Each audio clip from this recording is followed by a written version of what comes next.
టీడీపీలో ఆమె ఒక ఫైర్ బ్రాండ్. ఆమె ఒక ఉన్నత విద్యావంతురాలు, పైగా ప్రభుత్వ ఉపాధ్యాయురాలు. కానీ ప్రజలకు సేవ చేయాలనే ఉద్దేశంతో తాను చేసే గౌరవప్రదమైన ఉద్యోగాన్ని సైతం వదులుకున్నారు.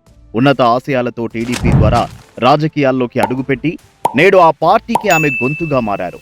చంద్రబాబుని, లోకేష్ని ఎవరైనా ఏమైనా అంటే వారికి ధీటైన జవాబిస్తారు ఆమె.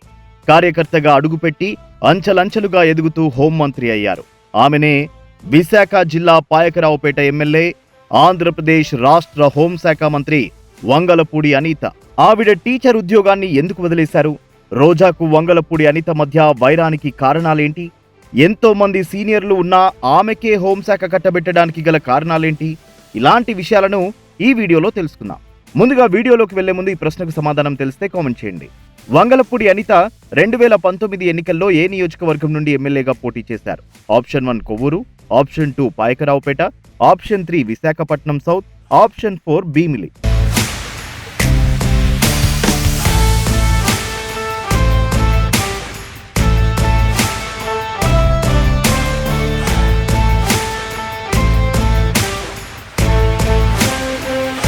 ఆంధ్రప్రదేశ్లో కూటమి ప్రభుత్వం కొలువుదీరింది.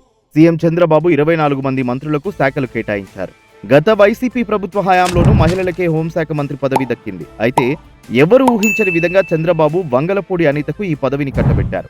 ఉమ్మడి విశాఖ జిల్లాలో ఎందరో సీనియర్లు ఉన్నప్పటికీ పార్టీ పట్ల ఆమె చూపిన విధేయతకు ఏకంగా హోంమంత్రి పదవిని కట్టబెట్టారు. ఈ పదవి ఏం ఆషామాషిగా రాలేదు.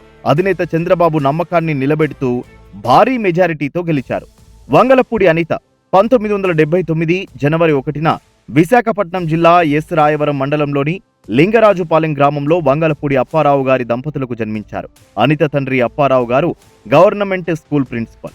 అనిత ప్రభుత్వ ఉపాధ్యాయురాలు. చిన్న వయసులోనే ప్రభుత్వం టీచర్గా ఉద్యోగం రావడంతో ఉద్యోగం చేస్తూనే 2009లో ఆంధ్ర యూనివర్సిటీ కరెస్పాండెంట్ కోర్సులో ఎంఎస్సీ పూర్తి చేశారు. అలాగే అంబేద్కర్ ఓపెన్ యూనివర్సిటీ నుంచి ఎంఈడి పూర్తి చేశారు. ఆమె దాదాపు 12 సంవత్సరాల పాటు ఉపాధ్యాయురాలుగా పనిచేశారు. ప్రభుత్వ పాఠశాలల్లో పరిస్థితులపై స్థానిక నేతలను ప్రశ్నించేది. రాజకీయాలపై ఆసక్తితో 34 సంవత్సరాల వయసులో ప్రభుత్వ ఉపాధ్యాయురాలిగా రాజీనామా చేసి రాజకీయాల్లోకి అడుగుపెట్టారు. అనిత డిగ్రీలో ఉండగానే వాళ్ళ అన్నయ్య గారికి స్నేహితుడైన కొసర శివప్రసాద్ పరిచయం కావడం, అది ప్రేమగా మారడం, పెద్దలను ఎదిరించి పోలీస్ స్టేషన్లో ప్రేమ వివాహం చేసుకోవడం జరిగింది. కానీ దురదృష్టవశాత్తు ఆ తర్వాత అదే పోలీస్ స్టేషన్లో ఒకరిపై ఒకరు కేసులు పెట్టుకుని ఆ తర్వాత డైవర్స్ కూడా అప్లై చేయాల్సిన పరిస్థితి వచ్చింది. ఆమెకు ఒక కుమారుడు, ఒక కుమార్తె. 2012లో గ్రామస్థాయి రాజకీయాల్లో అడుగుపెట్టిన అనిత ఆ తర్వాత తెలుగుదేశం పార్టీలో క్రియాశీలకంగా మారారు. తన వాగ్దాటితో అందరినీ ఆకట్టుకుంటారు. అలా తెలుగుదేశం పార్టీ అధినేత చంద్రబాబుకు ఆమెను ప్రోత్సహించారు. అలా 2014 ఎన్నికల్లో విశాఖ జిల్లా పాయకరావుపేట నుంచి ఎమ్మెల్యేగా పోటీ చేయడానికి అవకాశం కల్పించారు. ఆ ఎన్నికల్లో సమీప వైఎస్ఆర్సీపీ అభ్యర్థి చెంగల వెంకట్రావుపై 2828 ఓట్ల మెజారిటీతో గెలిచి తొలిసారి ఎమ్మెల్యేగా అసెంబ్లీలోకి అడుగుపెట్టింది.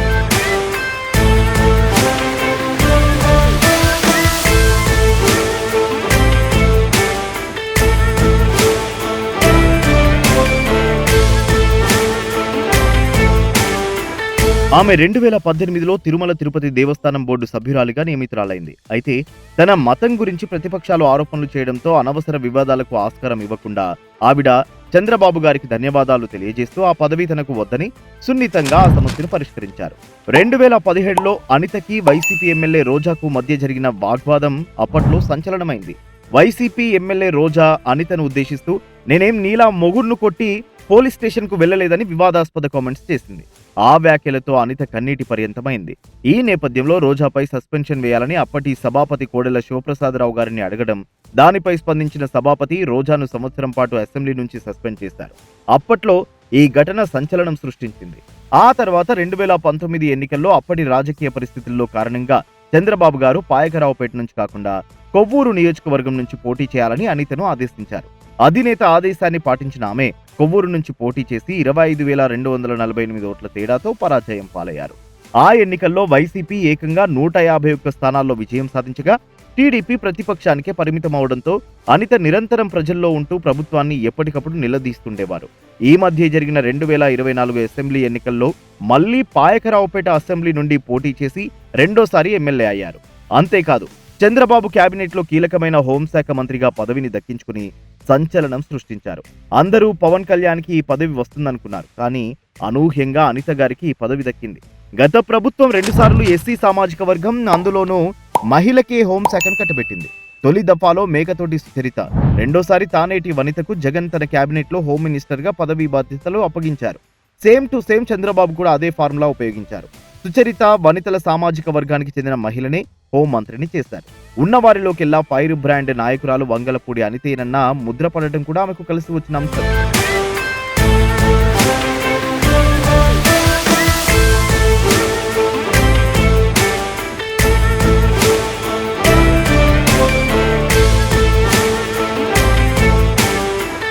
తెలుగుదేశం పార్టీ కష్టాల్లో ఉన్న సమయాల్లో 2021 జనవరి 30న ప్రతిష్టాత్మకమైన ఆంధ్రప్రదేశ్ రాష్ట్ర తెలుగు మహిళా అధ్యక్షురాలిగా అనితను నియమించారు. చంద్రబాబు తనపై అధినేత పెట్టుకున్న నమ్మకాన్ని 100% నిలబెడుతూ తెలుగుదేశం పార్టీ గొంతుని ఎలుగెత్తి చాటుతూ ఎలాంటి పరిస్థితుల్లో కూడా వెనకడుగు వేయకుండా ముందుకు సాగారు. వైసీపీ ప్రభుత్వ నియంతృత్వ విధానాలపై 5 ఏళ్లు నిరంతరం పోరాటం చేశారు. మహిళలు, యువతులకు జరుగుతున్న అన్యాయాన్ని ప్రశ్నించారు. ఈ క్రమంలో అనేక విధాలుగా వేధింపులకు గురయ్యారు.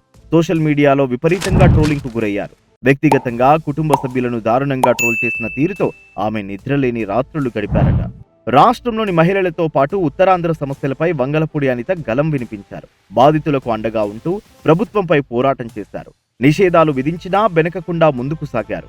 మాజీ ఎమ్మెల్యేగా కారులో వెళ్తే పోలీసులు ఆపేస్తున్నారన్న కారణంతో స్కూటీపై వెళ్లి బాధితులను పరామర్శించిన సందర్భాలు, ప్రభుత్వానికి వ్యతిరేకంగా నిరసనలు తెలిపిన సందర్భాలు కూడా ఉన్నాయి. తాజాగా హోంమంత్రిగా బాధ్యతలు చేపట్టిన అనిత మీడియాతో మాట్లాడుతూ కీలక విషయాలు చెప్పారు.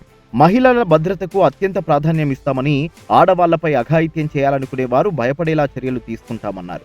ఆంధ్రప్రదేశ్లో గంజాయి, మాదక ద్రవ్యాల సరఫరాపై ఉక్కుపాదం మోపుతానని, ముఖ్యంగా తన శాఖలోని పోలీసుల వేతనాలు, వేతన బకాయిలకు సంబంధించిన సమస్యలను పరిష్కరిస్తామని హామీ కూడా ఇచ్చారు.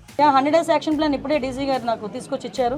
ఒకసారి దీని మీద నేను కూడా చదివి ఒకసారి ఇంకా ఏదైనా మాట్లాడాలనుకుంటే కనుక నేను పై ఆఫీషియల్స్తోని, అదేవిధంగా దీనికి రిలేటెడ్గా డ్రగ్స్ రిలేటెడ్గా ఉన్న శాఖలు చాలా ఉన్నాయి. ఇప్పుడు ఫర్ ఎగ్జాంపుల్ డీఅడిక్షన్ సెంటర్స్ ఉంటాయి, డిపార్ట్మెంట్ ఆఫ్ హెల్త్, అదేవిధంగా మనకి ఫారెస్ట్ డిపార్ట్మెంట్తో మాట్లాడాలి, ఎక్సైజ్ డిపార్ట్మెంట్ వాళ్ళతో మాట్లాడాలి.